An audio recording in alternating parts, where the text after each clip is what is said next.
What's up, everyone? So today, I got some announcements to make prior to getting into the topic of today's video. So, first things first, Nerd Talk is going to be coming back tonight. I'm going to be doing a live stream right here on this channel. We're going to be talking about Luke Cage, and we're going to be talking about Wolverine 3, well, Logan, all the details we got about that, and probably some other stuff, and obviously chatting with you guys, and whatever topics you guys bring up in the chat. So yeah, haven't done Nerd Talk in a while, because I just haven't had the proper setup. I want to do Nerd Talk. I have a ton of fun doing it. Just don't really have the proper setup to do it. Still don't, but I just wanted to, and so we'll see how it goes tonight. Maybe make that, a weekly thing. I think it'd be a ton of fun. But yeah, that's gonna be tonight. It's gonna be after 11 Eastern Standard Time because that's generally when I get off work. So sometime around then, I don't know, maybe 11:30. That's probably what I'm gonna aim for. So hope to see you guys there. Also, my PC is still not fixed. No, it's not in a good place, but the Battlefront gameplay I've been posting is from my old gameplay that I have on my external hard drive and from my brother's PC. He's been letting me play on that so I can record new gameplay. So yeah, also I got shirts now. I got two shirts. First one being this shirt right here, this Nerd Talk shirt. Since Nerd Talk's coming back, I figured it appropriate to finally reveal a shirt. I've had this shirt forever, actually. Earlier this year I made this shirt and I got one, and I never said anything about it purely because of the fact that Nerd Talk was dead. But now that I'm bringing it back, I figured, you know what, let's talk about the shirts. I got this shirt and then one other, which is an Urki Squad shirt. And I hope you guys like those shirts. By the way, I have nothing to do with the pricing of the shirts. I have no clue why the Nerd Talk shirt is like $5 more expensive than the Urki Squad shirt. I am honestly at a loss. Just for some reason it is. They're both t-shirts. I've got no clue, but either way, link in the description if you want to get a Nerd Talk or an Urki Squad t-shirt. But yeah, that's kind of it for the announcements. Let's get into the video. Since the New 52 has been gone for a good bit now, I figure now would be a good time to talk about some of the best books from different series in the New 52. Now, some of this is going to be cheating a bit because I want to choose like one book from a couple different series, but some of these are two-part stories, so going to be cheating a bit. But yeah, let's get into it. Starting off with Wonder Woman.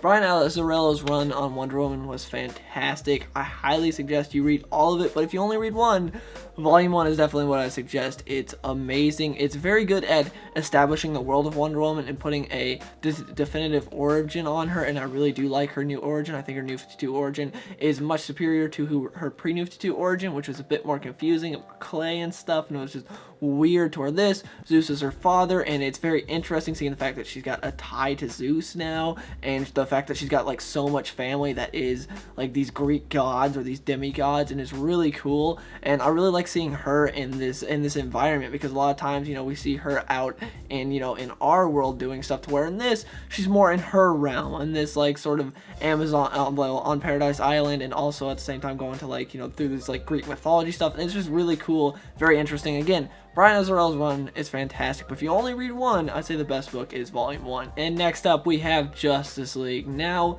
Justice League was a book I wasn't too fond of, which was surprising because it's written by Geoff Johns, who's my favorite writer of all time. He did some fantastic stuff with Superman, Green Lantern, Flash.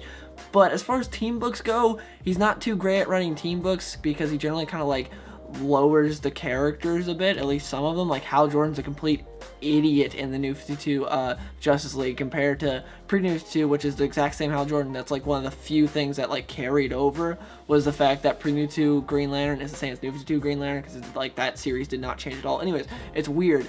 But yeah, that Green Lantern was was one of the most powerful characters in the entire DC universe. He was the most powerful Green Lantern. Yes, it's not John Stewart. I see a lot of comments whenever I say that Hal Jordan is the most powerful. No, it's not John Stewart. Hal Jordan is the most powerful Green Lantern in the DC universe. It's been stated multiple times. He has the strongest will, and he is the most powerful. So anyways, in pre-New 52, he was very powerful. In the New 52 Justice League, he's just kind of this idiot, and he's not very good at really anything. And then like he picks a fight with Wonder Woman and gets beat up, and it was kind of stupid. And it was just, yeah, a lot of Justice League I didn't care for. But one of the bright spots of it, not all of it was bad, but one of the bright spots of it was definitely Darkseid War. Two-part event.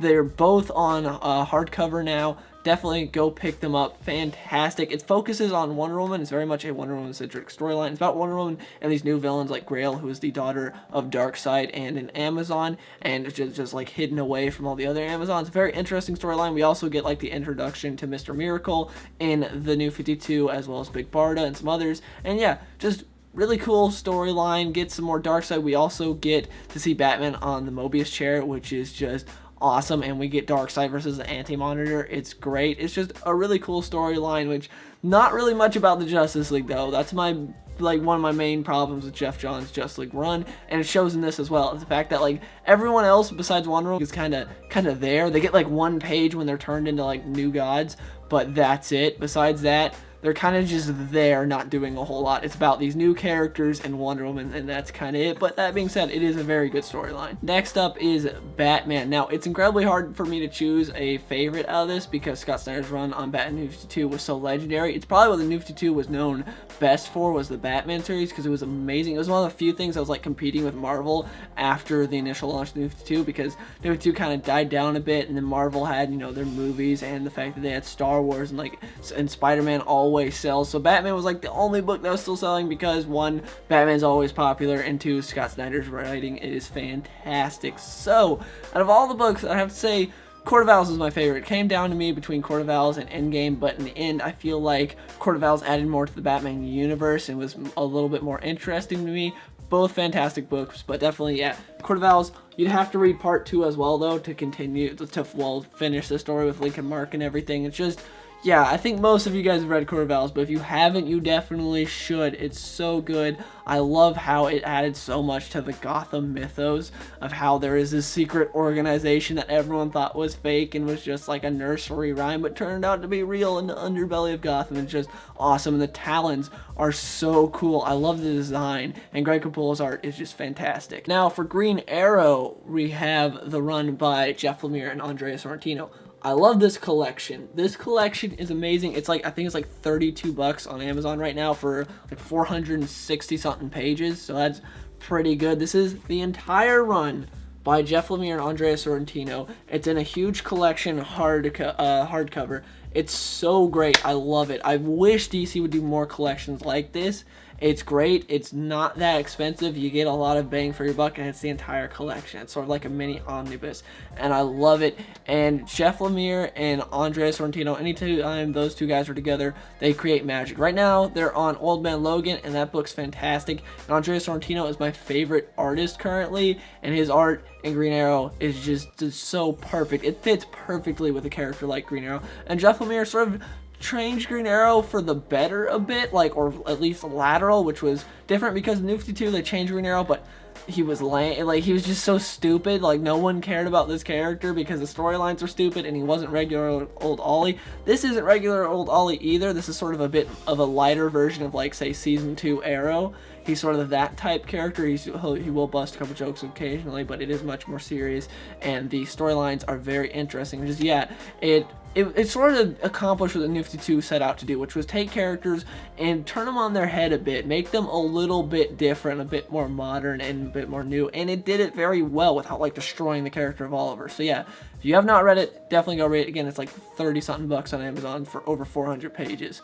And the final one, which most of you probably already saw coming, is Superman, and for Superman I have Superman Men of Tomorrow. This was Geoff Johns' entire run on Superman in the New 52. He didn't do a whole lot of Superman in the New 52, but what little he did, it was fantastic. Best Superman book in the New 52. Not saying a whole lot because Superman was screwed up for the most part in the New 52. Greg Pak did some good stuff, but besides Greg Pak and Geoff Johns, Superman really sucked in the New 52. That's why they killed him off and brought back pre-New 52 Superman, because no one liked New 52 Superman. I know now I'll get comments saying he's my favorite Superman, he's amazing, but I'm sorry. Most people did not care for New 52 Superman at all. This book, though, was very much pre-New 52 Superman, and it's just a great story. It's sort of a parallel story of this guy who has who has a past and everything very similar to Clark, and he's I don't want to spoil anything, but he's got sort of the right intentions, but the wrong way of doing it, and him and Clark are first buddies and end up butting heads, and it's just really good storyline. And this was the last good Superman storyline, because after this, Truth happened, and Truth is just awful. It's the event where DC was like, let's make Superman even more humanized than he already is, because New 52's whole goal was to humanize him. So they're like, well, humanize him even more, take away his powers, and make him just start getting mad all the time, and it was just really bad. But anyways, yes, so those are my picks for some of my favorite books from the New 52. If I had like any honorable mentions, I'd definitely say the beginning. Kyle Higgins' Nightwing was pretty good. Grayson is good, and All-Star Western Jonah Hex is fantastic. One of my favorite like ongoing series of, well, I mean, it's not ongoing now, but I mean like the entire run of All-Star Western, like from beginning to when it got canceled, is amazing, which is saying something because most books have like their low points. Where that book consistently great. It was just constantly amazing. And yeah, so that would be my honorable mention. I don't have that. I have the entire series and issues for All-Star Western because that's one of the few series that I bought from beginning to end for that series until it got canceled. It was amazing. But anyways, please let me know in the comments below, what did you guys think of this video? I hope you enjoyed it. Please give it a like if you did. Also, what are some of your favorite books from the New 52?